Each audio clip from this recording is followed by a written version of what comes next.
Pergi dari sini dan jadi gelandangan, bentak suamiku sambil melempar surat cerai ke wajahku.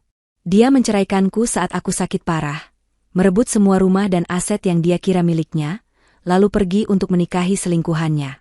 Dia pikir aku akan hancur, tapi 1 minggu kemudian, dia meneleponku sambil menangis panik karena... Sebelum ceritanya dimulai, silahkan tulis di kolom komentar dari daerah mana saja teman-teman yang menonton cerita ini. Jangan lupa like dan subscribe agar channel ini bisa semakin berkembang dan bisa mempersembahkan cerita yang lebih menarik lagi. Detak jam besar di sudut ruang keluarga terdengar luar biasa keras di tengah keheningan yang mencekam. Bagi Tania, setiap detaknya terdengar seperti hitungan mundur menuju sesuatu yang tak terhindarkan. Ia meringkuk di atas sofa bludru berwarna gading, mencoba menarik kehangatan dari selimut tebal yang membungkus tubuhnya yang terasa ringkih. Namun, rasa dingin itu tidak berasal dari pendingin ruangan. Rasa dingin itu merambat dari 2 sosok yang berdiri di hadapannya, seperti hakim yang siap menjatuhkan vonis mati. Di sana, berdiri Irwan, suaminya, sebuah monumen keangkuhan dengan lengan terlipat di dada dan dagu terangkat tinggi. Di sisinya, melingkar dengan manja, adalah Karina. Senyum kemenangan yang terukir di bibirnya yang dipoles lipstik merah cerah, terasa seperti goresan pisau di udara. Mereka tidak mengatakan apa-apa, hanya menatapnya. Menatap Tania yang terbaring lemah, dikalahkan oleh penyakit yang menggerogoti tubuhnya dan pengkhianatan yang meremukkan jiwanya. Ironisnya, semua kemewahan di sekeliling mereka, sofa yang ia duduki, lampu kristal yang berkilauan di atas, lukisan mahal di dinding, adalah buah dari seleranya. Rumah ini adalah istana yang ia rancang, yang kini telah berubah menjadi panggung sandiwara untuk penghinaannya sendiri. Kepalanya terasa berat, berdenyut-denyut seirama dengan detak jam. Tania memejamkan mata sejenak, berharap saat ia membukanya lagi, semua ini hanyalah mimpi buruk. Tapi saat ia membukanya, tatapan dingin Irwan masih tertancap padanya, menusuk tajam dan tanpa ampun. Irwan menikmati keheningan itu sejenak, membiarkan Tania terkurung dalam penderitaannya, sebelum akhirnya membuka mulutnya. Suara yang keluar dalam dan dingin, tanpa sedikitpun kehangatan yang dulu pernah ada. Lihat dirimu, Tania. Terbaring di situ seperti seonggok sampah. Sakit-sakitan, tidak berguna, dan menyedihkan. Aku muak melihat wajahmu setiap hari. Tania masih diam. Tenaganya sudah habis untuk berdebat. Setiap kata yang keluar dari mulut Irwan adalah belati yang ia biarkan menancap di hatinya. Ia sudah terlalu lelah untuk mencabutnya. Ia hanya ingin semua ini cepat berakhir. Irwan mendengus, seolah diamnya Tania adalah sebuah penghinaan. Ia berjalan mengitari meja kopi, tangannya menyentuh vas porselen mahal di atasnya. Semua ini, katanya sambil menyapukan pandangan ke seluruh ruangan yang megah itu, aku yang membangunnya. Aku yang bekerja keras siang dan malam untuk mendapatkan kemewahan ini. Dan apa yang kau lakukan? Kau hanya menumpang hidup, menghabiskan uangku, dan sekarang kau menjadi beban dengan penyakitmu yang tidak ada habisnya. Karina terkikik kecil di sampingnya, suara yang dibuat-buat agar terdengar manis namun justru terdengar seperti garpu yang digoreskan ke piring. Sudahlah, sayang. Jangan buang tenagamu untuknya. Dia tidak akan mengerti arti kerja keras. Kata-kata Karina menjadi pemantik bagi amarah Irwan yang sudah tersulut. Pria itu kembali menghampiri Tania, kali ini dengan sebuah map coklat tebal di tangannya. Tanpa perasaan, ia melemparkan map itu ke pangkuan Tania. Tepian map yang tajam sedikit menggores kulit lengannya, namun Tania tidak merasakan sakit fisik. Hatinya sudah terlalu kebas. Buka itu, perintah Irwan. Dengan tangan yang sedikit gemetar, bukan karena takut tetapi karena lemas, Tania membuka map tersebut. Di dalamnya ada tumpukan kertas dengan kop surat dari sebuah firma hukum ternama. Di halaman paling atas, tertulis dengan huruf tebal, surat gugatan cerai. Di bawahnya, tertera namanya dan nama Irwan. Tania membaca sekilas isinya, tentang bagaimana ia sebagai istri tidak lagi bisa menjalankan kewajibannya, tentang perbedaan yang tidak bisa lagi disatukan. Semua alasan klise yang dibuat untuk menutupi kebenaran busuk tentang perselingkuhan dan pengkhianatan. Aku sudah menandatanganinya, kata Irwan, senyum sinis tersungging di bibirnya.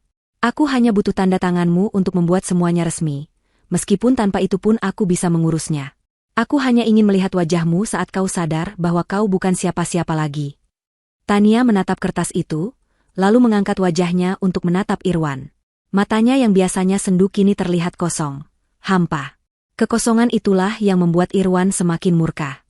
Ia mengharapkan tangisan, permohonan, atau amukan. Ia tidak mendapatkan apa-apa. Kenapa? Kau kaget? Ejek Irwan. Kau pikir aku akan terus bersamamu, merawatmu seumur hidupku? Kau salah besar. Aku sudah menemukan wanita yang lebih baik, lebih sehat, lebih cantik, dan lebih bisa menghargaiku. Ia menarik Karina lebih dekat, mencium pipinya dengan kasar di depan Tania. Akhirnya, suara Tania keluar, serak dan pelan. Aku akan menandatanganinya. Jawaban itu sepertinya bukan yang Irwan inginkan. Wajahnya mengeras. Bagus. Memang seharusnya begitu. Kau sadar posisimu. Ia kemudian tertawa, tawa yang keras dan menggema di ruangan besar itu, tawa yang penuh dengan kekejaman. Oh, dan ada satu hal lagi. Ia mengambil beberapa lembar kertas lagi dari dalam tas kerjanya. Ini adalah bukti kepemilikan aset. Rumah ini, mobil-mobil di garasi, semua saham perusahaan, semua atas namaku. Aku sudah memastikan tidak ada Rp1 pun hartaku yang akan jatuh ke tanganmu. Semuanya sudah kusita. Ia membungkuk, menyejajarkan wajahnya dengan wajah Tania. Matanya berkilat liar. Aku sudah mengurus surat cerai, dasar perempuan gila. Semua aset hartaku dan rumah ini sudah kusita. Pergi dari sini dan jadi gelandangan. Bentaknya, suaranya menggelegar. Ludahnya sedikit muncrat mengenai wajah Tania. Tania tidak bergeming. Ia hanya menutup matanya sejenak. Bentakan Irwan adalah puncaknya. Ia mencengkeram lengan Tania dengan kasar, menariknya berdiri dari sofa. Tubuh Tania yang lemah terhuyung, hampir jatuh jika Irwan tidak menahannya. Ayo, keluar dari rumahku, seretnya. Irwan tidak peduli dengan kondisi Tania. Ia menyeret istrinya melewati lorong yang panjang, menuju pintu utama. Karina mengikuti di belakang dengan langkah anggun, seolah sedang menonton pertunjukan drama yang sangat menarik. Pintu depan terbuka, embusan angin malam yang lembab dan dingin langsung menerpa kulit Tania. Gerimis mulai turun, membasahi halaman depan yang terawat sempurna. Irwan mendorong Tania keluar begitu saja. Ia kemudian melemparkan sebuah tas kain kecil yang entah kapan ia siapkan. Isinya hanya beberapa potong pakaian usang. Itu saja barangmu yang kuizinkan kau bawa. Selebihnya adalah milikku, kata Irwan dengan napas terengah, puas dengan tindakannya. Selamat menikmati hidup barumu di jalanan. Pintu kayu jati yang berat itu kemudian tertutup dengan bunyi debam yang keras, seolah menutup satu babak kehidupan Tania untuk selamanya. Tania terduduk di paving block yang dingin dan basah.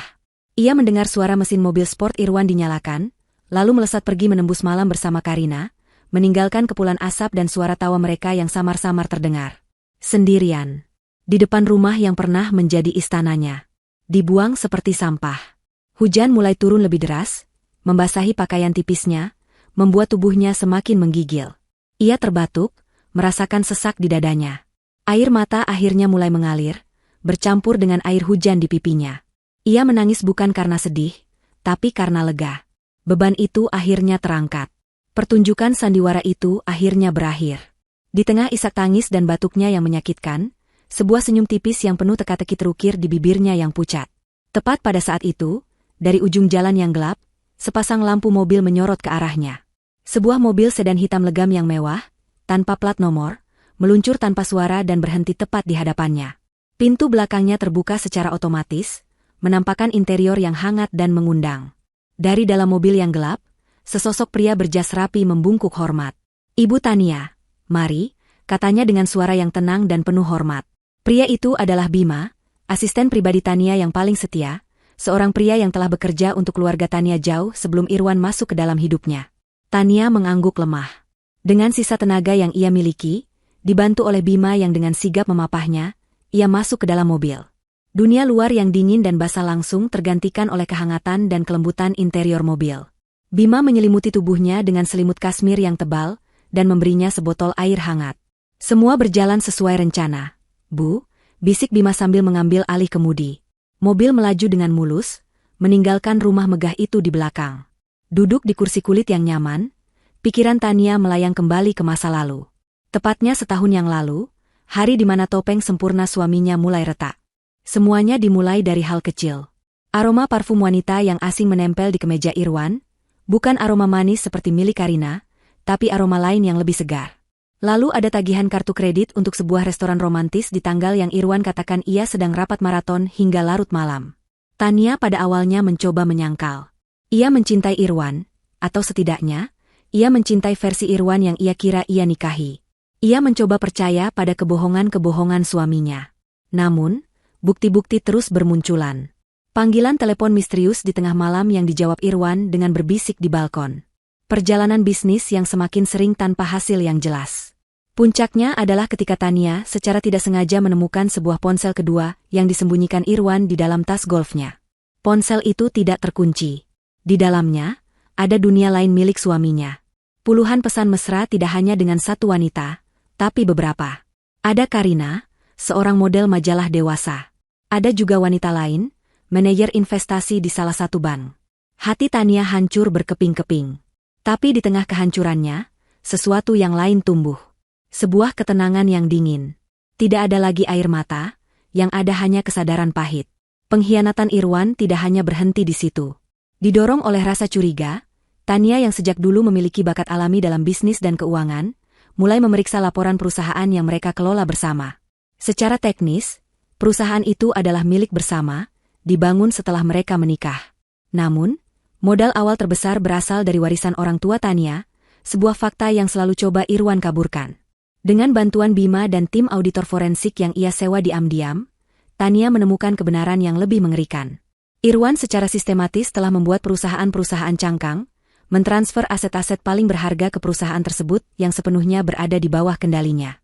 Ia berencana untuk meninggalkan Tania tanpa sepeser pun.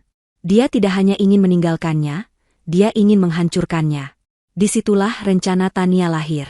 Malam itu, setelah melihat semua bukti pengkhianatan finansial dan personal Irwan, Tania tidak marah. Ia justru merasa tertantang. Ia sadar Irwan meremehkannya. Pria itu hanya melihatnya sebagai istri yang patuh. Wanita rumahan yang cantik yang tidak mengerti apa-apa tentang dunia bisnis yang kejam. Irwan tidak tahu bahwa sebelum menikah, Tania adalah seorang investor jenius yang dijuluki Ratu Tanpa Mahkota di lingkaran terbatas investor kelas atas. Ia sengaja mundur dari sorotan untuk membangun rumah tangga, sebuah keputusan yang kini sangat ia sesali. Irwan juga tidak tahu fakta terpenting dari semuanya. Bahwa seluruh modal awal yang ia gunakan, yang ia anggap sebagai warisan biasa dari keluarga Tania, sebenarnya terikat pada sebuah perusahaan induk raksasa bernama Tania Jaya Group. Sebuah perusahaan keluarga yang dibangun oleh kakeknya, yang kepemilikan mutlaknya secara hukum akan jatuh ke tangan Tania sepenuhnya setelah 5 tahun pernikahan. Dan tahun kelima itu, sudah lewat 6 bulan yang lalu. Semua perusahaan yang dikelola Irwan, yang ia sombongkan sebagai miliknya, pada dasarnya hanyalah anak perusahaan dari kerajaan bisnis milik Tania. Irwan hanyalah seorang manajer yang tidak sadar diri, yang sedang mencoba mencuri perabotan dari istana milik sang ratu. Stres akibat pengkhianatan itu benar-benar membuat kesehatan Tania menurun. Penyakit autoimun yang selama ini bisa ia kendalikan, kembali kambuh. Tubuhnya melemah, ia sering merasa lelah dan pusing. Namun, di balik kelemahannya, otaknya bekerja lebih tajam dari sebelumnya. Ia memutuskan untuk menggunakan penyakitnya sebagai topeng. Ia membiarkan Irwan melihatnya sebagai wanita yang lemah dan sekarat. Ia membiarkan Irwan semakin besar kepala dan ceroboh. Sementara Irwan sibuk memindahkan aset ke perusahaan cangkangnya, Tania dan timnya diam-diam menyusun ulang struktur kepemilikan, memastikan bahwa semua perusahaan cangkang itu secara tidak langsung juga berada di bawah kendali Tania Jaya Group. Irwan sedang sibuk memindahkan uang dari satu kantong di celana Tania ke kantong lainnya. "Kita sudah sampai, Bu," suara Bima membuyarkan lamunan Tania. Mobil telah memasuki area parkir bawah tanah, sebuah gedung pencakar langit yang menjulang di pusat distrik bisnis. Mereka naik lift pribadi yang membawa mereka langsung ke sebuah penthouse di lantai teratas. Pintu lift terbuka, menampakkan sebuah ruangan yang luas dan modern, dengan jendela kaca dari lantai ke langit-langit yang menyajikan pemandangan gemerlap lampu kota Jakarta di malam hari. Tempat ini 100 kali lebih mewah dan canggih daripada rumah yang baru saja ia tinggalkan. Ini bukan sekadar tempat tinggal, ini adalah pusat komandonya. Seorang wanita parubaya yang ramah menyambutnya dengan kursi roda dan segelas teh herbal hangat. "Selamat datang kembali, Bu Tania. Dokter akan segera datang untuk memeriksa kondisi ibu." Tania tersenyum. "Terima kasih, Bei Sumi." Setelah diperiksa oleh dokter pribadinya dan berganti pakaian dengan piyama sutra yang nyaman, Tania duduk di sebuah sofa besar yang menghadap ke jendela. Bima datang menghampirinya, menyerahkan sebuah tablet canggih. Di layar, terpampang diagram rumit dari struktur perusahaan, rekening bank, dan daftar aset. Semua yang Irwan pikir telah ia rebut, ada di sana, ditandai dengan warna merah. "Semua sudah siap, Bu Tania," kata Bima dengan nada mantap. Sesuai instruksi ibu, kami membiarkan dia memegang kendali selama seminggu ini agar dia bisa merasakan kemenangan palsunya. Tepat 7 hari dari sekarang, pada jam 9 pagi, sistem akan secara otomatis memblokir semua akses atas nama Tuan Irwan. Rekeningnya akan dibekukan, kartu kreditnya akan dinonaktifkan, dan surat pemberitahuan dari Dewan Direksi Tania Jaya Group akan dikirimkan ke semua kolega bisnisnya. Semua aset akan secara resmi kembali atas nama perusahaan induk. Dia bahkan tidak akan bisa membeli sebotol air mineral. Tania menatap layar tablet itu. Di pantulan layar yang gelap, ia bisa melihat wajahnya sendiri. Pucat dan lelah, namun matanya menyeratkan keteguhan baja. Ia menyentuh diagram yang menampilkan foto profil Irwan, lalu menggeseknya ke ikon tempat sampah digital. Jalankan, perintahnya dengan suara pelan namun tegas. Permainan catur ini akan segera berakhir. Dan sang ratu akan segera melakukan skakmat. 3 hari setelah Tania diusir, rumah megah itu kembali bermandikan cahaya dan alunan musik. Suara dentingan gelas sampanye dan tawa renyah menggantikan keheningan dingin yang ditinggalkan Tania. Irwan mengadakan sebuah pesta. Bukan sekadar pesta biasa, melainkan sebuah perayaan yang ia sebut sebagai pesta kebebasan dan awal yang baru. Ia mengundang semua orang penting dalam lingkarannya, kolega bisnis, sosialita, dan teman-teman yang selama ini selalu memujanya. Ia ingin seluruh dunia melihatnya sebagai seorang pemenang, seorang raja yang baru saja berhasil mengusir naga tua dari istananya. Irwan berdiri di tengah ruang keluarga, segelas sampanye Dom Perignon di genggamannya. Ia mengenakan setelan Tom Ford yang dijahit khusus, senyumnya lebar dan penuh percaya diri. Di lengannya, Karina bergelayut manja, mengenakan gaun malam berwarna merah menyala yang memeluk tubuhnya dengan sempurna. Di lehernya melingkar kalung berlian baru yang harganya bisa membeli sebuah apartemen. Mereka adalah pasangan sempurna malam itu, memancarkan aura kekuasaan dan kekayaan. Setiap tamu yang datang menyalami Irwan, menepuk punggungnya, dan berbisik seolah memberi selamat. "Selamat, Wan, kau akhirnya membuat keputusan yang tepat," kata salah seorang rekannya, seorang pengusaha properti yang licik. "Wanita sakit-sakitan seperti itu hanya akan menjadi beban dalam hidupmu. Aku turut bahagia untukmu, Irwan," timpal seorang sosialita dengan senyum palsu. "Karina jauh lebih cocok mendampingimu. Segar, muda, dan ambisius. Persis sepertimu."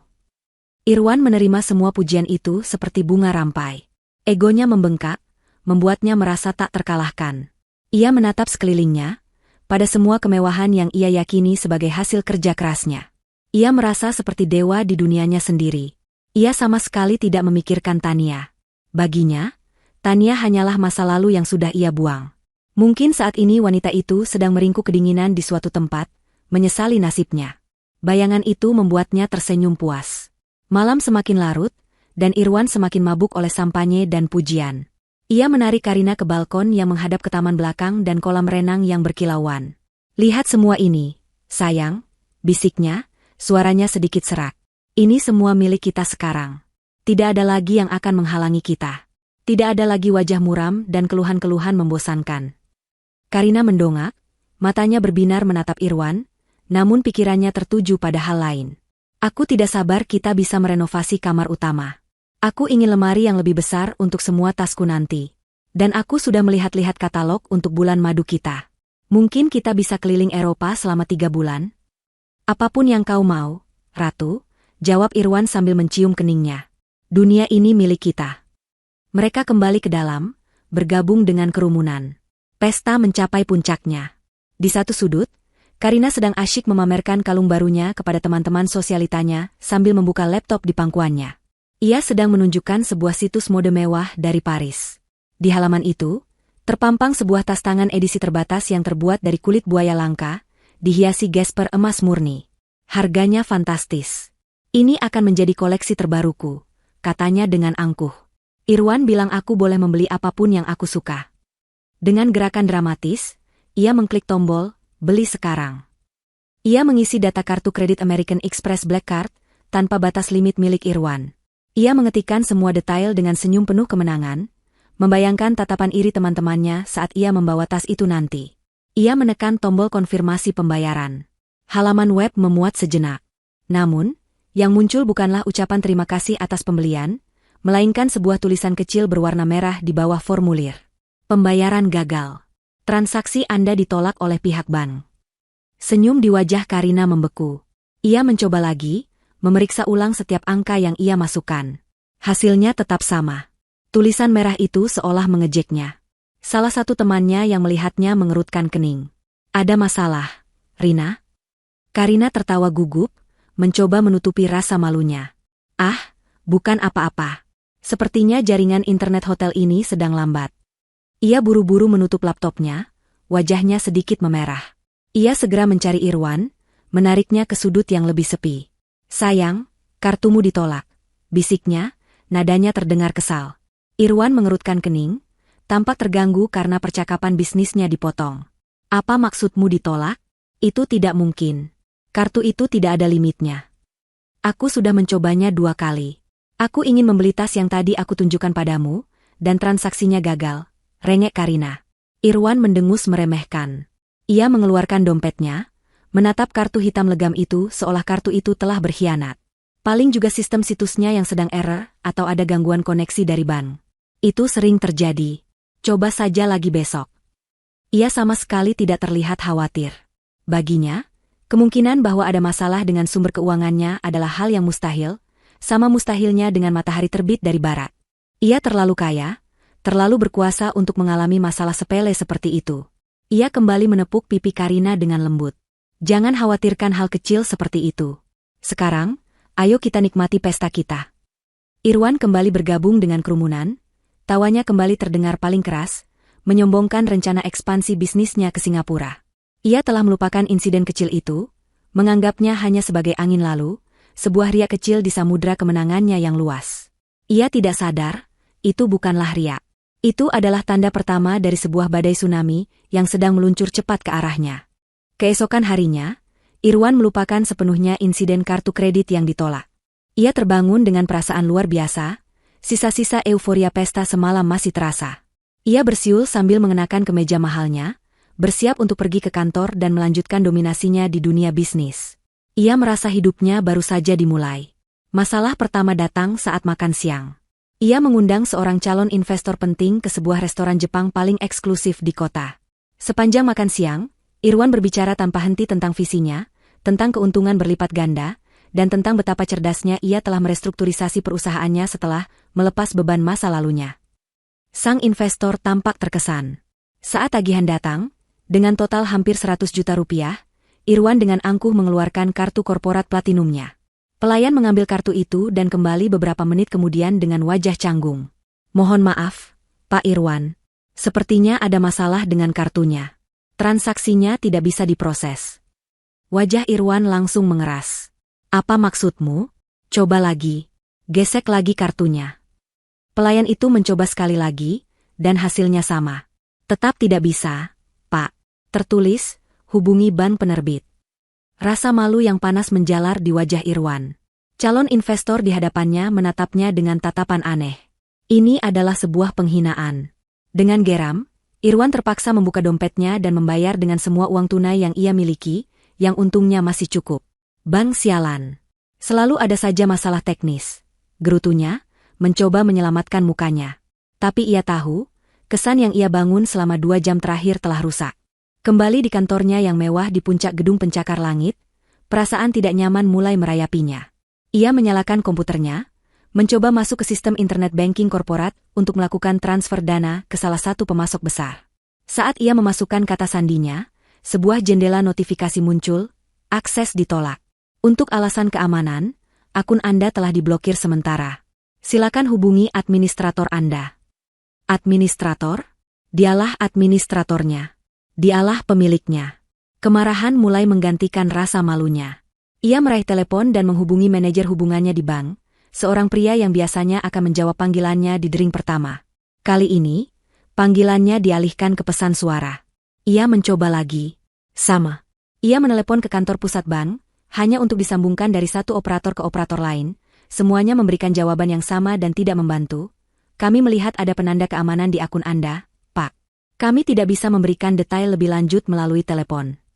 Saat itulah telepon di mejanya mulai berdering tanpa henti. Panggilan pertama datang dari salah satu investor terbesarnya di Singapura. Nadanya tidak ramah. Irwan, apa yang terjadi dengan perusahaanmu? Aku baru saja menerima laporan audit independen yang sangat mengkhawatirkan tentang struktur kepemilikan dan potensi penipuan. Aku menarik semua investasiku sekarang juga. Sebelum Irwan sempat memprosesnya, panggilan lain masuk. Kali ini dari klien utamanya di Hong Kong, membatalkan kontrak multimiliar dolar. Alasannya sama. Sebuah laporan uji tuntas yang tiba-tiba muncul di email mereka pagi ini, mengungkapkan risiko yang tidak dapat diterima.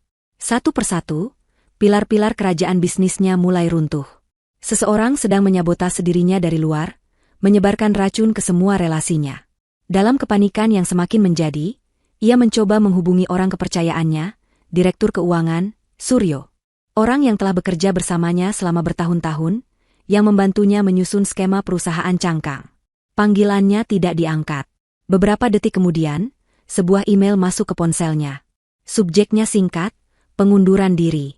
Suryo mengundurkan diri, efektif saat itu juga. Irwan merasa lantai di bawah kakinya bergoyang. Ini tidak mungkin. Ini adalah mimpi buruk. Dunianya yang sempurna, yang ia bangun dengan susah payah, hancur berkeping-keping hanya dalam hitungan jam. Siapa yang melakukan ini?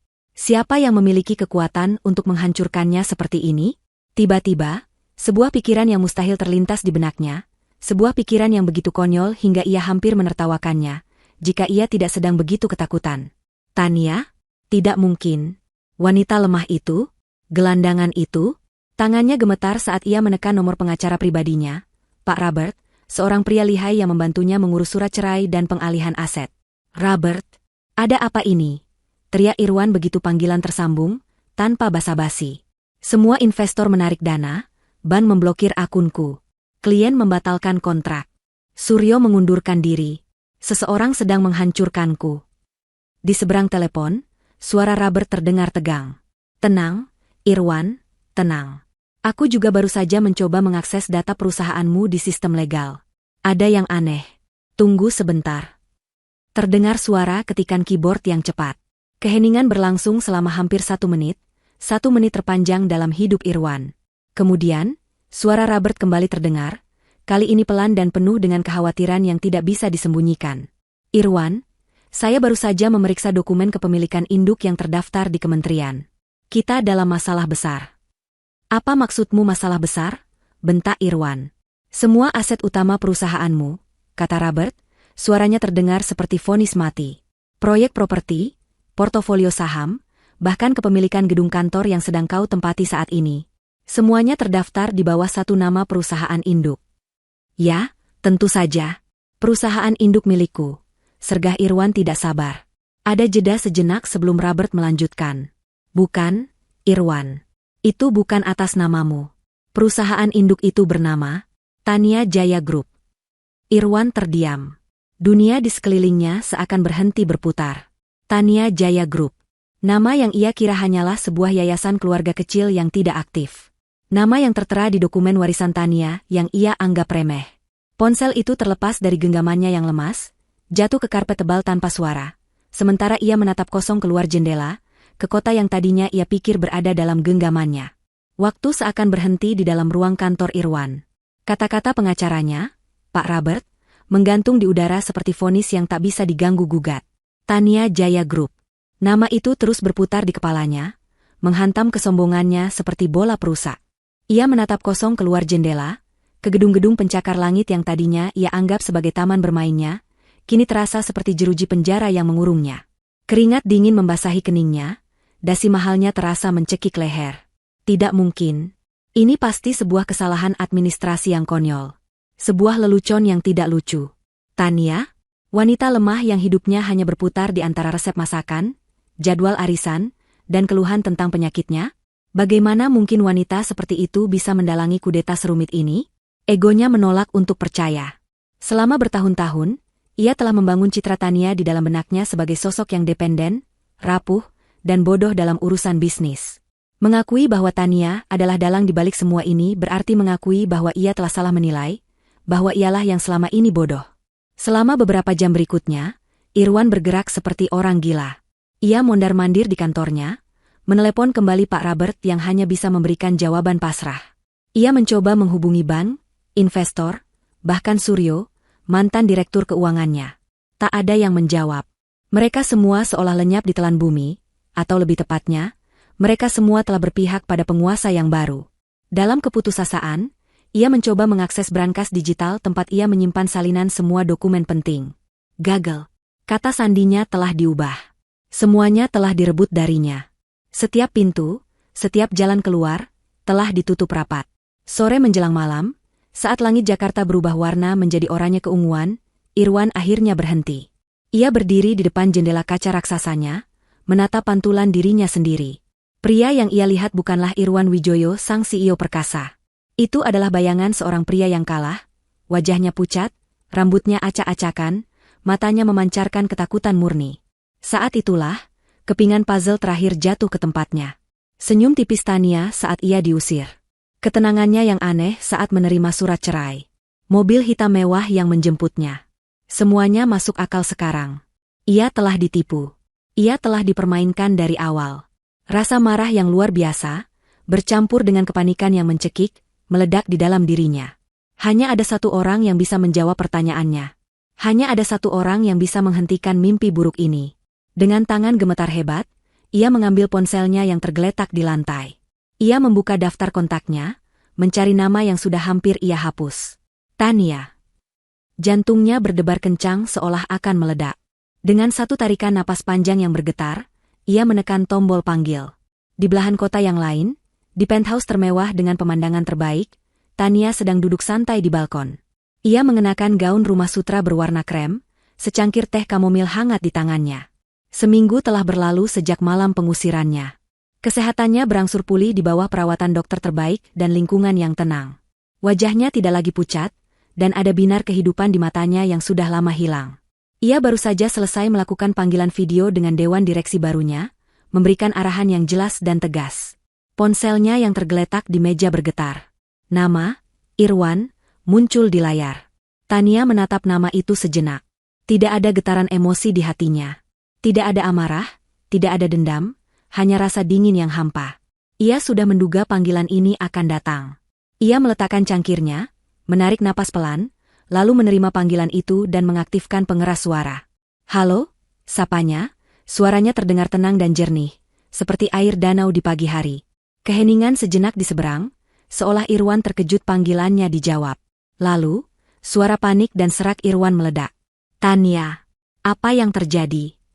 Di mana kau? Apa yang sudah kau lakukan?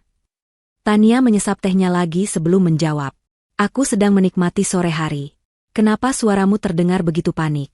Irwan, bukankah kau seharusnya sedang merayakan kemenanganmu? Jangan bercanda denganku, teriak Irwan, suaranya pecah. Uangku, rekeningku dibekukan, kartu kreditku ditolak. Semua investor meninggalkanku. Ini perbuatanmu, kan? Jawab aku.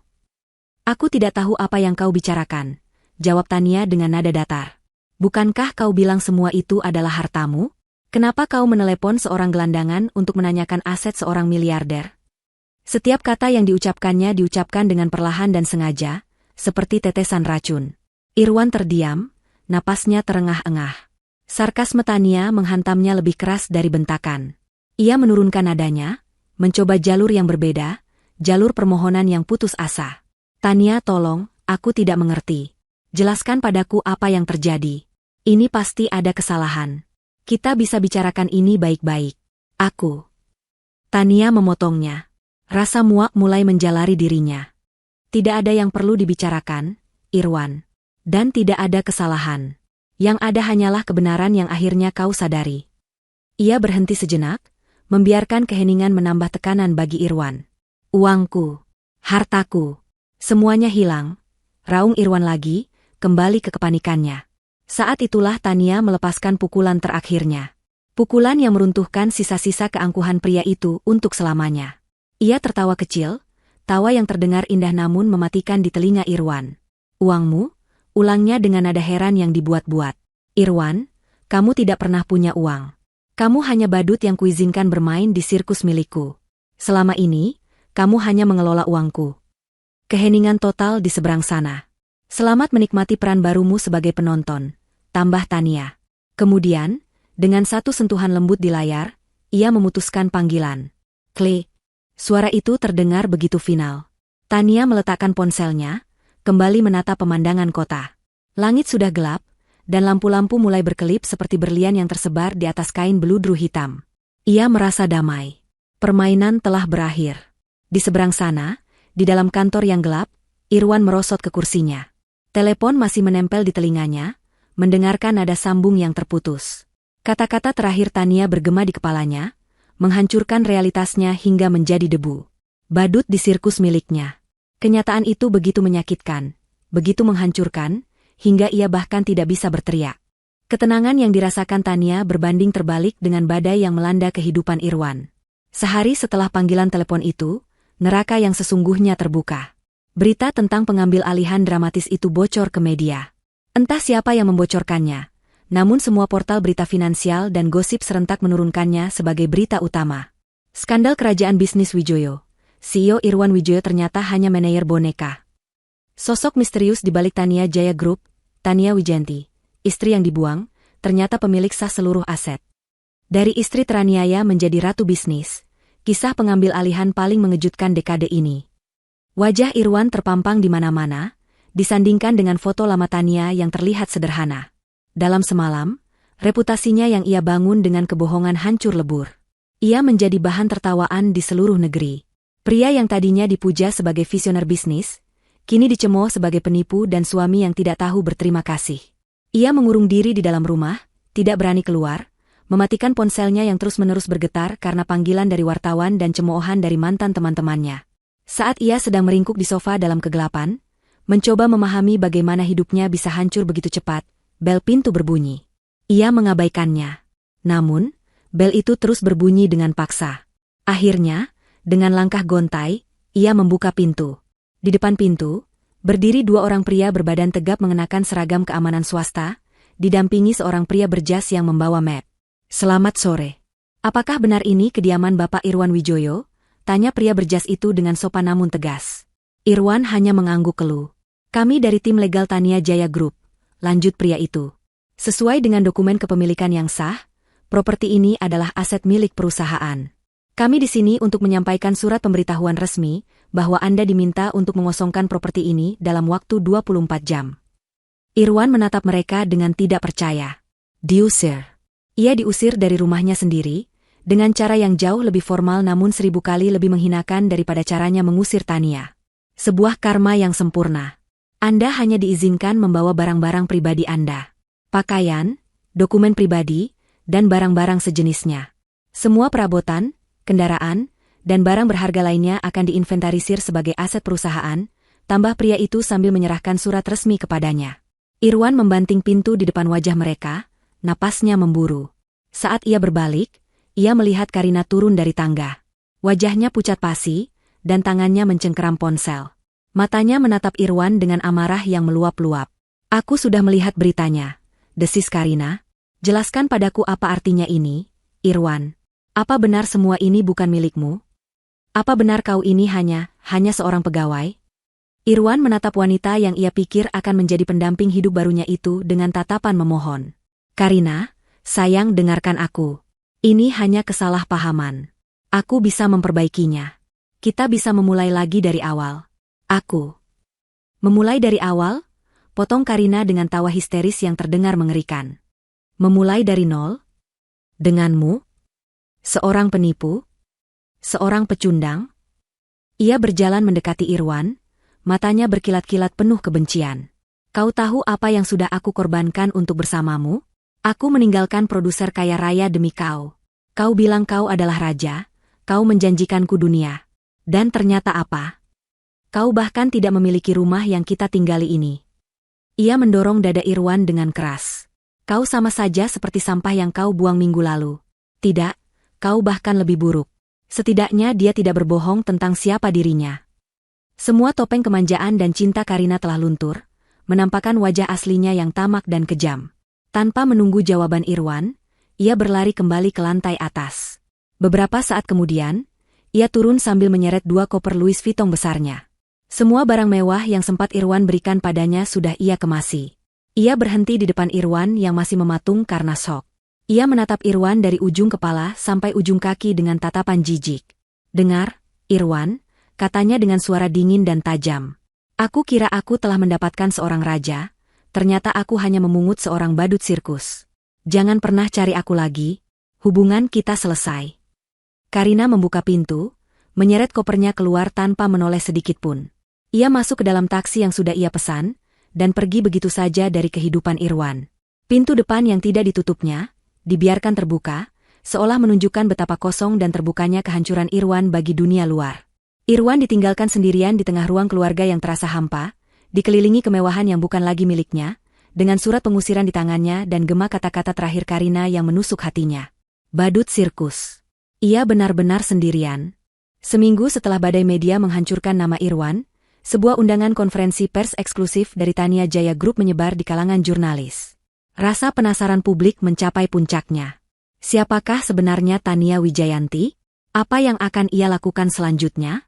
Ruangan auditorium di lantai teratas gedung Tania Jaya Group penuh sesak dengan puluhan wartawan dari media cetak, televisi, dan online.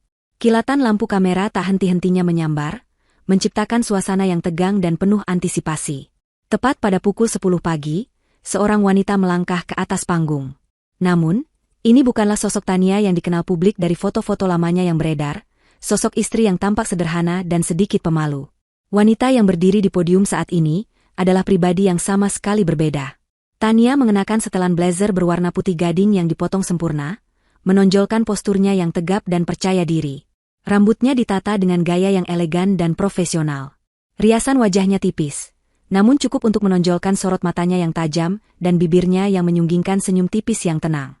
Ia tidak lagi terlihat sakit atau rapuh. Ia memancarkan aura kesehatan, kekuatan, dan kecerdasan yang membuat seluruh ruangan terdiam. Di sisinya, berdiri Bima, yang kini secara resmi diperkenalkan sebagai Direktur Operasional. Tania mengetuk mikrofon dengan lembut, dan suaranya yang jernih dan mantap langsung membungkam sisa-sisa bisikan di ruangan itu. Selamat pagi, rekan-rekan media. Terima kasih atas kehadiran Anda semua. Mulainya, nama saya Tania Wijayanti, dan saya adalah pemilik serta Chief Executive Officer dari Tania Jaya Group. Ia tidak membuang waktu. Dengan bantuan slide presentasi yang canggih di layar besar di belakangnya, Tania mulai memaparkan visinya. Ia tidak menyinggung sedikit pun tentang drama pribadinya. Sebaliknya, ia berbicara tentang sejarah Tania Jaya Group sebagai sebuah perusahaan keluarga yang dibangun oleh kakeknya di atas fondasi integritas. Ia kemudian dengan fasih menjelaskan rencananya untuk masa depan, ekspansi ke sektor teknologi hijau, program pemberdayaan UMKM bagi perempuan, dan komitmen untuk menciptakan lingkungan kerja yang etis dan transparan. Setiap kalimat yang ia ucapkan menunjukkan pemahaman mendalam tentang pasar, keuangan, dan manajemen. Ia menjawab data-data rumit dengan mudah, menjelaskan strategi-strategi kompleks dengan bahasa yang lugas. Para jurnalis yang tadinya datang untuk mencari sensasi gosip, kini terpesona. Mereka tidak sedang melihat seorang istri yang membalas dendam. Mereka sedang menyaksikan kelahiran seorang pemimpin bisnis yang brilian. Setelah presentasi selesai, sesi tanya jawab dibuka. Tangan-tangan langsung teracung di udara. Ibu Tania, banyak pihak yang berspekulasi bahwa pengambil alihan ini adalah bentuk balas dendam pribadi terhadap mantan suami Anda, Bapak Irwan Wijoyo. Apa tanggapan Anda? Tanya seorang wartawan dari majalah bisnis ternama. Tania tersenyum tenang. Tindakan yang saya ambil bukanlah tindakan personal, melainkan tindakan korporat yang diperlukan. Tania Jaya Group memiliki tanggung jawab kepada para pemangku kepentingan, karyawan, dan masyarakat untuk memastikan bahwa perusahaan dijalankan dengan integritas tertinggi. Ketika manajemen sebelumnya menunjukkan praktik yang berisiko dan tidak sejalan dengan nilai-nilai kami, Dewan Direksi, yang saya pimpin, memutuskan untuk melakukan intervensi demi melindungi aset dan masa depan perusahaan. Ini adalah tentang bisnis, bukan perasaan. Jawabannya begitu profesional dan dingin, secara efektif mengubah narasi dari perseteruan rumah tangga menjadi penyelamatan korporat. Wartawan lain dari sebuah portal berita gosip mencoba lagi. Tapi bagaimana perasaan Anda secara pribadi, Bu? Setelah semua yang terjadi, Anda kini berada di puncak sementara mantan suami Anda kehilangan segalanya. Tania menatap langsung ke arah wartawan itu, sorot matanya tidak goyah. Perasaan saya saat ini adalah fokus. Fokus untuk membawa perusahaan ini ke tingkat selanjutnya. Fokus untuk menciptakan ribuan lapangan kerja baru. Fokus untuk membuktikan bahwa bisnis bisa dijalankan dengan hati nurani. Saya tidak punya waktu untuk melihat ke belakang atau memikirkan hal-hal yang tidak lagi relevan dengan masa depan saya dan masa depan perusahaan ini. Ia dengan lihai menepis setiap upaya untuk menariknya kembali ke dalam drama pribadi. Ia menunjukkan kepada dunia bahwa Irwan, bagi dirinya sekarang, adalah sosok yang tidak relevan. Kekalahan terbesar bagi seorang narsisis seperti Irwan bukanlah kebencian, melainkan pengabaian total. Saat Bima memberi isyarat bahwa waktu hampir habis, seorang jurnalis muda di barisan belakang mengangkat tangannya dengan cepat. Satu pertanyaan terakhir, Bu Tania, apa pesan Anda untuk mantan suami Anda, Bapak Irwan Wijoyo, yang menurut kabar kini sedang kesulitan? Seluruh ruangan menahan napas. Ini adalah pertanyaan yang ditunggu-tunggu semua orang. Sebuah kesempatan bagi Tania untuk meluapkan amarahnya, untuk melontarkan satu kalimat pedas terakhir sebagai penutup. Namun, Tania justru melakukan sesuatu yang tidak terduga. Wajahnya yang tadinya serius, sedikit melunak. Ia bahkan tersenyum kecil, senyum yang sopan namun menyimpan jarak ribuan kilometer. Pesan, ulangnya dengan lembut. Tentu saja saya mendoakan yang terbaik untuknya dalam mencari pekerjaan baru. Ia berhenti sejenak, membiarkan kata-katanya meresap, sebelum menambahkan kalimat terakhirnya dengan nada yang ringan dan hampir sambil lalu. Saya dengar, ada banyak lowongan untuk posisi entry level saat ini. Seketika, keheningan di ruangan itu pecah. Beberapa wartawan terkesiap, yang lain berusaha menahan tawa. Kilatan lampu kamera meledak seperti badai petir, mencoba menangkap ekspresi Tania saat mengucapkan kalimat yang begitu anggun namun sekaligus begitu mematikan itu. Tanpa menunggu reaksi lebih lanjut, Tania mengangguk sekali ke arah para hadirin. Terima kasih. Ia kemudian berbalik dan berjalan meninggalkan panggung dengan langkah mantap, meninggalkan gema kata-katanya yang akan menjadi berita utama di seluruh negeri keesokan harinya. Sang ratu telah resmi naik tahta. Sementara Tania bersinar di bawah sorotan media, Irwan tenggelam dalam kegelapan. Hari pengusirannya adalah hari terburuk dalam hidupnya. Di bawah tatapan dingin para petugas keamanan, ia mengemasi pakaiannya ke dalam 2 koper besar. Ia harus meninggalkan jam tangan mewahnya, koleksi sepatunya, bahkan foto-foto di dinding. Ia berjalan keluar dari gerbang rumah itu untuk terakhir kalinya, menyeret kopernya di atas trotoar, persis seperti bayangannya tentang nasib Tania seminggu yang lalu. Karma benar-benar memutarbalikkan keadaan dengan presisi yang kejam. Dengan sisa uang tunai yang ia miliki, ia menyewa sebuah kamar di hotel melati yang pengap di pinggiran kota. Selama beberapa hari, ia hanya mengurung diri, menolak untuk percaya pada kenyataan. Setiap kali ia menyalakan televisi atau membuka internet, wajah Tania yang tersenyum penuh kemenangan menyambutnya. Berita tentang konferensi persnya ada di mana-mana. Kalimat terakhir Tania tentang posisi entry level dikutip berulang kali, menjadi bahan lelucon di media sosial. Ia melempar ponselnya ke dinding hingga layarnya retak. Rasa malu dan marah membakarnya dari dalam. Ketika uangnya mulai habis, kenyataan memaksanya untuk bergerak. Ia harus bertahan hidup. Dengan sisa-sisa kesombongannya, ia mencoba menghubungi beberapa orang yang ia anggap teman dekat, orang-orang yang dulu sering berpesta dengannya. Panggilannya ditolak. Pesannya hanya dibaca tanpa dibalas. Di mata mereka, Irwan adalah penyakit menular yang harus dihindari. Ia tidak lagi berguna. Ia terpaksa menjual satu-satunya aset berharga yang tersisa padanya, sebuah jam tangan Patek Philippe warisan ayahnya. Ia pergi ke sebuah toko jam mewah bekas di sebuah pusat perbelanjaan. Pria pemilik toko menatap jam itu, lalu menatap Irwan, dan senyum sinis tersungging di bibirnya. Ia jelas mengenali Irwan dari berita. Ia menawarkan harga yang jauh di bawah nilai pasaran, tahu bahwa Irwan tidak punya pilihan lain. Dengan tangan gemetar dan hati yang hancur, Irwan menerima tumpukan uang tunai itu. Harga dirinya resmi terjual. Dengan uang itu, ia menyewa sebuah kamar kos bulanan di daerah padat penduduk.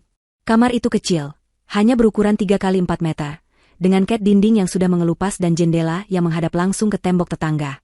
Bau lembab dan suara bising dari jalanan menjadi teman barunya. Kamar mandi digunakan bersama dengan penghuni kos lain. Setiap malam, ia makan mie instan, makanan yang dulu ia cemooh sebagai makanan orang miskin. Ia kini hidup persis seperti gelandangan yang ia harapkan untuk Tania. Setiap hari adalah siksaan. Ia mencoba melamar pekerjaan, tetapi namanya sudah terlalu terkenal karena alasan yang salah. Di satu wawancara untuk posisi manajer penjualan di sebuah perusahaan kecil, kepala HRD menatap CV-nya dengan lama, lalu menatapnya dengan pandangan kasihan. Maaf, Pak Irwan. Rekam jejak Anda terlalu terkenal. Kami tidak bisa mengambil risiko. Di lain waktu, ia bahkan tidak dipanggil wawancara.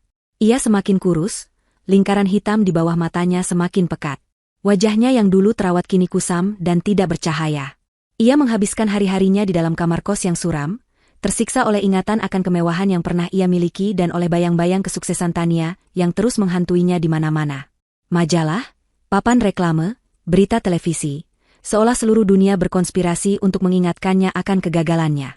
Suatu malam, dalam kesendiriannya yang pekat, didorong oleh rasa penasaran yang menyakitkan, ia membuka media sosial melalui laptop tuanya. Ia mencari nama Karina.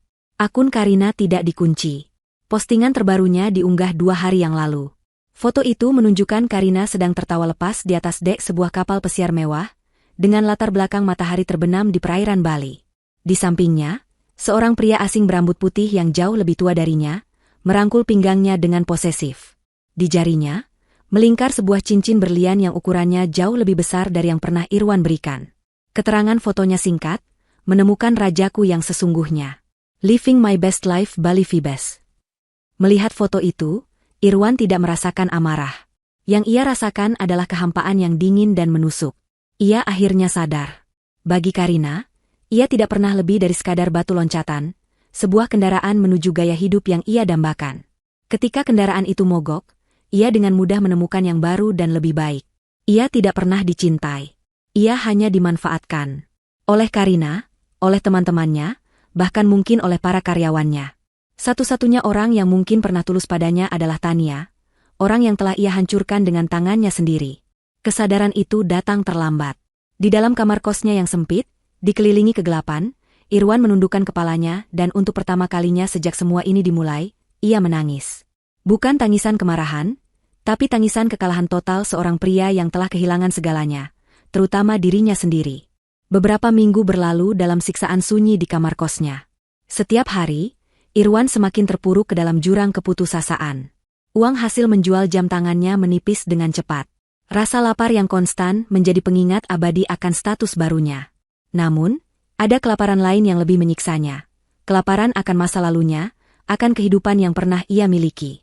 Pikirannya terus-menerus kembali pada satu orang, satu-satunya orang di dunia ini yang memegang kunci dari semua kehancurannya.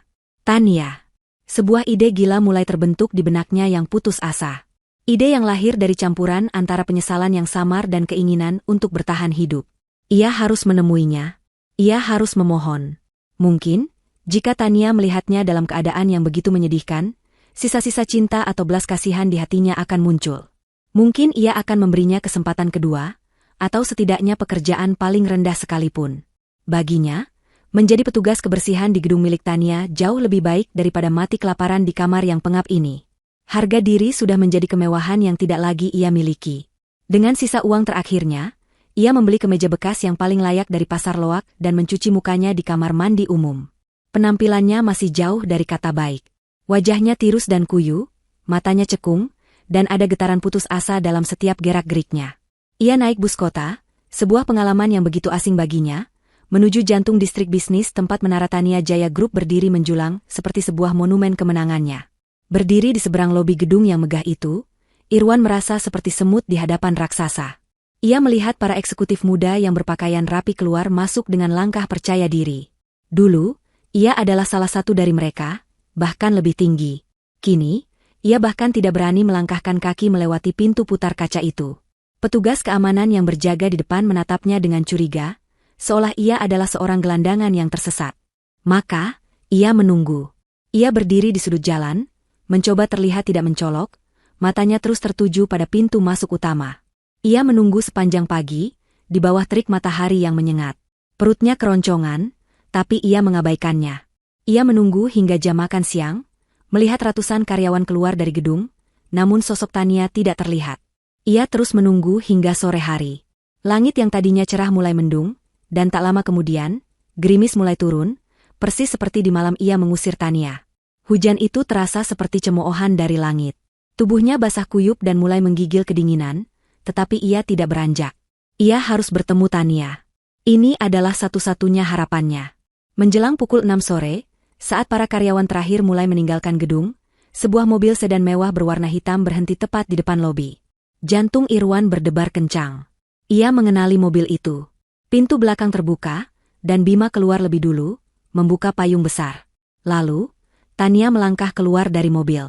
Waktu seakan melambat bagi Irwan. Tania terlihat luar biasa. Ia mengenakan gaun kerja berwarna biru tua yang elegan. Ia tampak sehat, berenergi, dan ada aura ketenangan dan kekuasaan di sekelilingnya yang membuat orang-orang di sekitarnya tampak menyingkir dengan hormat. Ia sedang tertawa kecil menanggapi sesuatu yang dikatakan Bima. Tawa itu, tawa yang tulus dan lepas, adalah sesuatu yang sudah lama tidak pernah Irwan dengar. Tawa itu menghantamnya dengan kesadaran penuh tentang apa yang telah ia sia-siakan. Tanpa berpikir lagi, didorong oleh insting putus asa, Irwan berlari menyeberang jalan, tidak peduli pada klakson mobil yang memekakkan telinga. Ia menerobos barisan orang dan tiba di hadapan Tania, tepat saat wanita itu akan melangkah masuk ke lobi. "Tania," panggilnya, suaranya serak dan bergetar. Tania berhenti melangkah. Tawanya langsung hilang.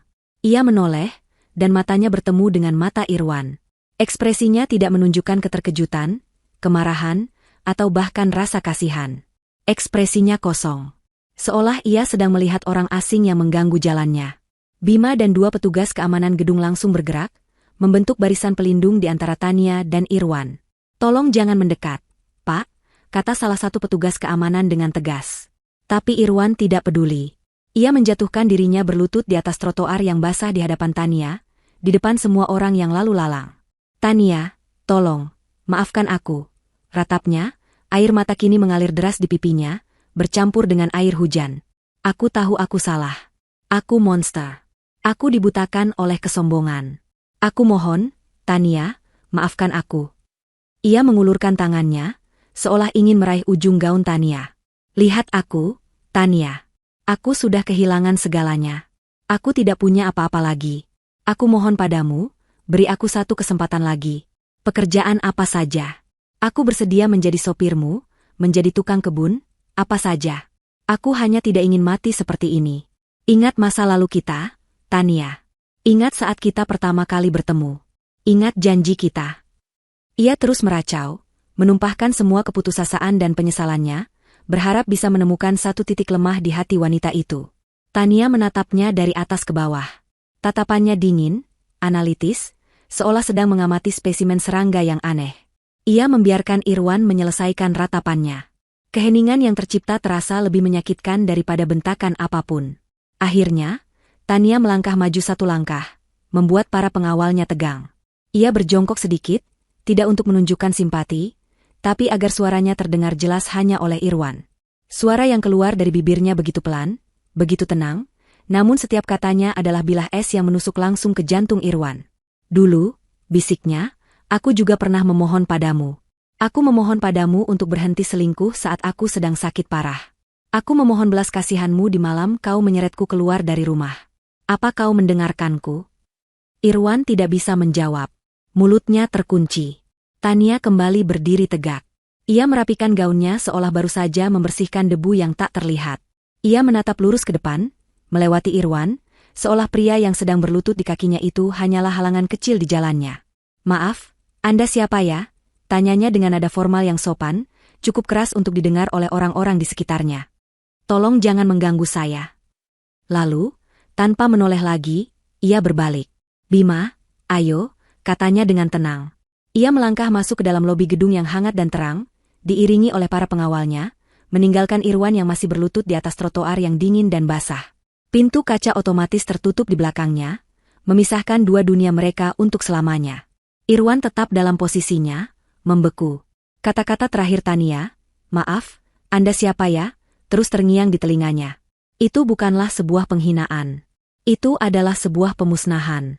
Ia tidak lagi ada di dalam dunia Tania. Ia telah dihapus. Harapan terakhirnya telah mati, dan yang tersisa hanyalah kehampaan yang tak berujung. 1 tahun kemudian, waktu telah berjalan, memisahkan takdir Tania dan Irwan semakin jauh, seolah mereka kini hidup di dimensi yang berbeda. Bagi Tania, 1 tahun itu adalah periode kebangkitan dan kebahagiaan yang tak pernah ia bayangkan sebelumnya. Tania Jaya Group, di bawah kepemimpinannya yang visioner, meroket menjadi salah satu konglomerat paling disegani di Asia Tenggara. Ia tidak hanya cerdas dalam berbisnis, tetapi juga murah hati. Ia mendirikan Yayasan Pelita Tania, sebuah organisasi nirlaba yang memberikan bantuan hukum, perlindungan, dan pelatihan kerja bagi perempuan korban kekerasan dalam rumah tangga. Ia menjadi inspirasi bagi banyak orang. Kisahnya bukan lagi tentang balas dendam, melainkan tentang kekuatan, ketahanan, dan kemampuan untuk mengubah luka menjadi kekuatan. Kesehatan dan penampilannya pun pulih sepenuhnya. Aura kesedihan yang dulu menyelimutinya telah lenyap, digantikan oleh cahaya kepercayaan diri dan kedamaian. Ia menemukan kembali hobinya yang lama terlupakan, melukis dan bermain piano. Dan di tengah kesibukannya, ia juga menemukan cinta. Cinta yang tulus dan dewasa. Pria itu adalah Adrian, seorang arsitek ternama yang ia temui di salah satu proyek amalnya. Adrian mencintai Tania bukan karena kekayaan atau kekuasaannya, melainkan karena kecerdasan, kebaikan hatinya, dan kekuatan jiwanya. Hubungan mereka dibangun di atas fondasi saling menghargai, percakapan yang mendalam, dan tawa yang tulus. Malam itu, Tania sedang menghadiri sebuah acara malam amal untuk yayasannya di sebuah hotel bintang 5 termewah di Jakarta. Ia tampak memukau dalam balutan gaun berwarna zamrud, berdiri di samping Adrian yang menatapnya dengan penuh kekaguman. Ia tertawa, tawa yang lepas dan bahagia, saat Adrian membisikkan sesuatu yang lucu di telinganya. Ia sudah lama tidak memikirkan Irwan. Nama pria itu seolah menjadi catatan kaki yang terlupakan dalam buku kehidupannya yang tebal. Kebahagiaannya kini adalah miliknya seutuhnya, tidak didefinisikan oleh penderitaan siapapun. Kemenangan sejatinya bukanlah melihat Irwan hancur, melainkan membangun kembali dunianya sendiri, menjadi jauh lebih indah dari sebelumnya. Di luar hotel yang gemerlap, kehidupan berjalan dalam ritme yang sama sekali berbeda. Seorang pria kurus berseragam valet parkir berwarna merah marun berdiri dengan postur sedikit membungkuk di dekat pintu masuk. Wajahnya kusam, tatapannya kosong, dan gerakannya mekanis. Ia adalah salah satu dari puluhan valet yang bekerja malam itu. Ia tidak lagi bernama Irwan Wijoyo sang CEO.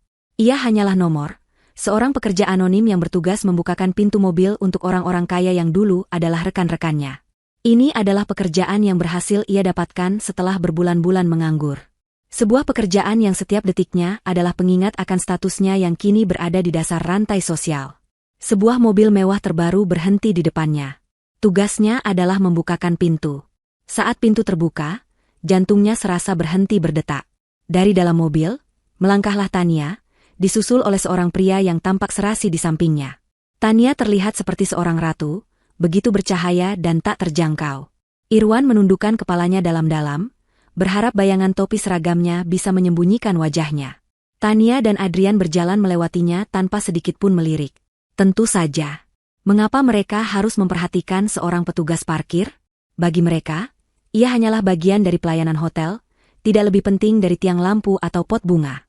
Irwan bisa mencium aroma samar parfum Tania yang tertinggal di udara, aroma yang sama yang dulu memenuhi rumah mereka. Aroma itu kini terasa seperti siksaan. Seorang petugas senior menyerahkan kunci mobil itu padanya. Parkirkan di area VVIP, jangan sampai lecet. Irwan mengangguk patuh. Dengan tangan yang sedikit gemetar, ia masuk ke dalam mobil Tania. Interiornya terasa begitu mewah. Aroma kulit barunya begitu khas. Di layar digital dashboard, sebuah foto muncul sebagai wallpaper. Tania dan Adrian sedang tersenyum bahagia di sebuah pantai. Ia menyalakan mesin mobil yang berbunyi halus, mesin yang harganya lebih mahal dari total penghasilannya selama 10 tahun ke depan. Saat ia mengemudikan mobil mewah itu perlahan menuju area parkir bawah tanah yang remang-remang, sebuah kesadaran akhir menghantamnya dengan kekuatan penuh. Inilah karmanya. Bukan kemiskinan atau penderitaan fisik yang menjadi hukuman terberatnya. Hukumannya adalah untuk tetap hidup dan menjadi saksi bisu dari kebahagiaan gemilang wanita yang pernah ia buang. Setiap hari, ia harus menjalani kehidupan yang dulu ia harapkan untuk Tania, sementara Tania menjalani kehidupan impian yang seharusnya menjadi milik mereka berdua. Ia tidak akan pernah bisa lari dari bayang-bayang kesuksesan Tania, karena kini, ia hanyalah seorang pelayan kecil yang hidup di pinggiran dunia megah milik sang ratu. Di dalam garasi parkir yang sunyi, Irwan menghentikan mobil itu, mematikan mesinnya, dan hanya duduk terdiam dalam kegelapan. Ia telah kehilangan segalanya, dan kini, ia bahkan tidak memiliki hak untuk dilupakan. Waktu adalah pemahat yang paling sabar dan paling kejam. Dalam 5 tahun, ia bisa mengubah gunung menjadi lembah, dan mengubah ingatan pahit menjadi pelajaran yang tak ternilai. Bagi Tania, 5 tahun adalah waktu untuk membangun kembali, bukan dari puing-puing, tetapi dari fondasi kokoh yang selama ini tersembunyi di bawah reruntuhan pernikahannya. Dunia kini mengenalnya bukan sebagai istri yang teraniaya, tetapi sebagai salah satu visioner bisnis paling cemerlang di generasinya. Pagi itu, ia memimpin rapat dewan direksi di ruang pertemuan utama Tania Jaya Group. Ruangan itu didominasi oleh jendela-jendela raksasa yang menyuguhkan pemandangan kota Jakarta dari ketinggian. Tania berdiri di depan layar interaktif, tidak lagi dengan setelan formal yang kaku, melainkan dengan gaun kerja yang simpel namun berwibawa. Auranya tenang, setiap gerakannya efisien, setiap kata-katanya berbobot. Ia sedang mempresentasikan proyek terbarunya, sebuah inisiatif yang menjadi buah bibir di dunia bisnis, TJG Cipta Lestari. Ini bukanlah program amal atau yayasan. Ini adalah sebuah divisi bisnis yang sepenuhnya mandiri dan sangat menguntungkan, yang berfokus pada investasi dan inkubasi perusahaan rintisan di bidang teknologi hijau dan energi terbarukan. Ia tidak sekadar memberikan donasi, ia membangun ekosistem. Ia membuktikan bahwa keuntungan finansial dan tanggung jawab sosial bisa berjalan beriringan. Data proyeksi untuk kuartal ketiga menunjukkan bahwa 3 dari 5 startup yang kita danai telah mencapai valuasi praseri A, jelas Tania, menunjuk grafik yang naik tajam di layar. Saya ingin kita mengalokasikan dana tambahan untuk Katalis Wanita, program mentorship di dalam Cipta Lestari, yang secara khusus membina para pendiri startup perempuan. Potensi mereka luar biasa, namun akses mereka ke pendanaan masih terbatas. Kita akan mengubah itu. Para direktur, pria dan wanita parubaya yang tadinya merupakan loyalis kakeknya, menatapnya dengan kekaguman yang tak terselubung. Mereka tidak lagi melihatnya sebagai ahli waris yang mengambil haknya, tetapi sebagai seorang pemimpin sejati yang membawa warisan itu ke level yang lebih tinggi. Rapat ditutup dengan tepuk tangan meriah, bukan karena formalitas, tetapi karena rasa hormat yang tulus. Kehidupan pribadinya pun telah menemukan ritme yang damai. Malam itu, ia pulang ke rumahnya, sebuah hunian modern minimalis yang hangat di kawasan yang tenang, jauh dari kemegahan palsu rumahnya yang dulu. Di sana, Adrian, suaminya, menyambutnya dengan senyuman. Adrian sedang membaca buku di sofa, ditemani secangkir teh. Rumah mereka dipenuhi oleh aroma kayu manis dan buku-buku tua, bukan parfum mahal dan ambisi yang menyesakan. Bagaimana rapatnya, Ratu? Sapa Adrian, menutup bukunya. Tania tersenyum, meletakkan tasnya dan duduk di sampingnya, menyandarkan kepalanya di bahu Adrian. Lelah, tapi memuaskan. Divisi baru kita akan melampaui target tahun ini. Aku tidak pernah meragukannya, kata Adrian sambil mengusap lembut rambut Tania. Kau membangun sesuatu yang lebih dari sekadar perusahaan, Tania. Kau membangun harapan. Mereka duduk dalam keheningan yang nyaman sejenak, menatap taman kecil di halaman belakang rumah mereka. Tania sering berpikir tentang masa lalunya, bukan dengan rasa sakit, tetapi dengan rasa syukur yang aneh. Pengkhianatan Irwan adalah api yang membakar habis dirinya yang lama, dirinya yang naif dan ragu-ragu. Dari abu itulah, dirinya yang sekarang lahir. Ia tidak lagi mendefinisikan dirinya melalui hubungan dengan seorang pria, melainkan melalui karya dan warisan yang ia ciptakan. Nama Irwan hampir tidak pernah terlintas di benaknya. Pria itu adalah hantu dari kehidupan orang lain, sebuah bab yang begitu jauh di masa lalu hingga terasa seperti fiksi. Kedamaian yang ia rasakan adalah kemenangan termanis dari semuanya. Di sisi lain kota, di dunia yang terasa jutaan kilometer jauhnya, waktu berjalan dengan cara yang berbeda. Bagi Irwan, 5 tahun bukanlah waktu untuk membangun. Itu adalah waktu untuk terkikis. Karma tidak datang sebagai badai sesaat, melainkan sebagai gerimis abadi yang perlahan-lahan melarutkan sisa-sisa hidupnya hingga tak berarti. Ia masih bekerja sebagai petugas valet di hotel yang sama. Tubuhnya yang dulu tegap kini sedikit membungkuk karena lelah. Tangannya yang dulu hanya memegang pulpen mahal dan gelas kristal, kini kapalan karena terus-menerus memegang setir mobil orang lain. Ia telah berganti-ganti pekerjaan beberapa kali. Kurir, penjaga gudang, tetapi ia selalu kembali ke pekerjaan valet ini. Mungkin karena disinilah ia bisa merasakan sisa-sisa dunianya yang hilang, meski hanya sebagai penonton dari balik seragam murah.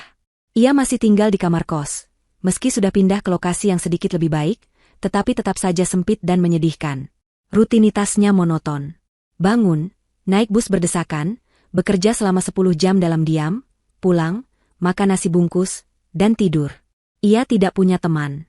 Wanita datang dan pergi dari hidupnya, tetapi tidak ada yang bertahan lama setelah mengetahui bahwa ia tidak punya apa-apa untuk ditawarkan. Obsesinya pada Tania telah berubah bentuk. Amarah dan kebencian telah lama menguap, meninggalkan endapan penyesalan yang pekat dan permanen. Ia menjadi pengikut setiap berita kesuksesan Tania. Dengan ponselnya yang layarnya sudah retak, ia membaca setiap artikel tentang pencapaian Tania Jaya Group, melihat setiap foto Tania bersama suaminya di acara-acara penting. Setiap kesuksesan Tania adalah tamparan tak terlihat baginya. Ia tidak lagi berharap wanita itu gagal. Ia hanya bertanya-tanya, dalam kesendiriannya yang tak berujung, seperti apa hidupnya jika ia tidak sebodoh itu. Malam itu, hotel tempatnya bekerja menjadi pusat perhatian kota. Tania Jaya Group merayakan hari jadinya yang ke-50 dengan sebuah pesta gala yang spektakuler. Lobi hotel dihiasi dengan bunga-bunga impor, karpet merah tergelar di pintu masuk, dan logo TJG diproyeksikan dengan megah ke dinding gedung. Irwan dan petugas valet lainnya berdiri berbaris rapi, diperintahkan untuk memberikan pelayanan terbaik. Satu persatu, mobil-mobil termewah di negeri itu berhenti di depan mereka. Para menteri, duta besar, dan konglomerat papan atas melangkah keluar, disambut oleh kilatan lampu kamera. Irwan hanya bisa menunduk, merasakan betapa kecil dan tidak terlihatnya dirinya.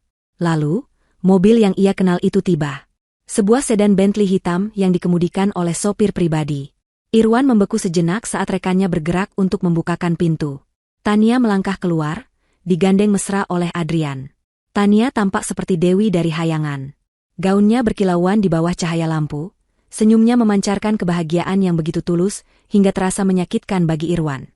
Semua mata tertuju padanya. Para tamu penting menyambutnya dengan hangat. Ia adalah pusat dari alam semesta malam itu.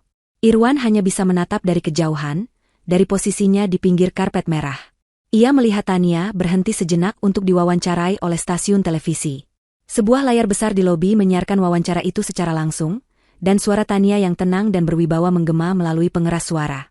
Bukan hanya tentang profit, kata Tania di layar, ini tentang menciptakan warisan. Sebuah warisan di mana kesuksesan diukur dari seberapa banyak kehidupan yang kita sentuh secara positif, seberapa besar perubahan baik yang kita bawa ke dunia. Saat sedang memarkir mobil salah seorang tamu, Irwan berhenti sejenak di area parkir yang sepi. Dari tempatnya berdiri, ia bisa melihat jendela-jendela besar dari ballroom utama hotel, tempat pesta itu berlangsung. Ia bisa melihat siluet para tamu di dalamnya, dunia yang gemerlap dan penuh tawa. Tiba-tiba, ia melihat siluet Tania di dekat jendela. Ia melihatnya mengangkat gelas, mungkin untuk bersulang. Cahaya dari dalam ruangan menyinari sosoknya, membuatnya tampak bersinar di tengah keramaian. Ia dikelilingi oleh orang-orang yang mengaguminya, dicintai oleh pria di sampingnya, menjadi penguasa takdirnya sendiri. Sementara Irwan berdiri di luar, dalam kegelapan garasi parkir yang dingin dan berbau asap knalpot. Sebuah jurang yang tak mungkin lagi ia seberangi. Malam itu, ia akhirnya mengerti arti karmanya yang sesungguhnya. Hukumannya bukanlah kemiskinan. Hukumannya adalah kesadaran. Kesadaran abadi bahwa Tania tidak hanya merebut kembali dunianya. Wanita itu meninggalkannya di belakang untuk membangun sebuah dunia baru yang jauh lebih baik, lebih besar, dan lebih cemerlang. Sebuah dunia di mana ia sama sekali tidak dibutuhkan. Ia menatap siluet itu untuk terakhir kalinya, sebelum berbalik dan berjalan kembali ke posnya. Ia telah membangun dunianya di atas kebohongan dan kesombongan, dan dunia itu runtuh menjadi debu. Sementara Tania telah membangun dunianya yang baru di atas kebenaran dan kekuatan, dan dunia itu kini bersinar seterang bintang. Dan dunianya sendiri telah lama berhenti berputar.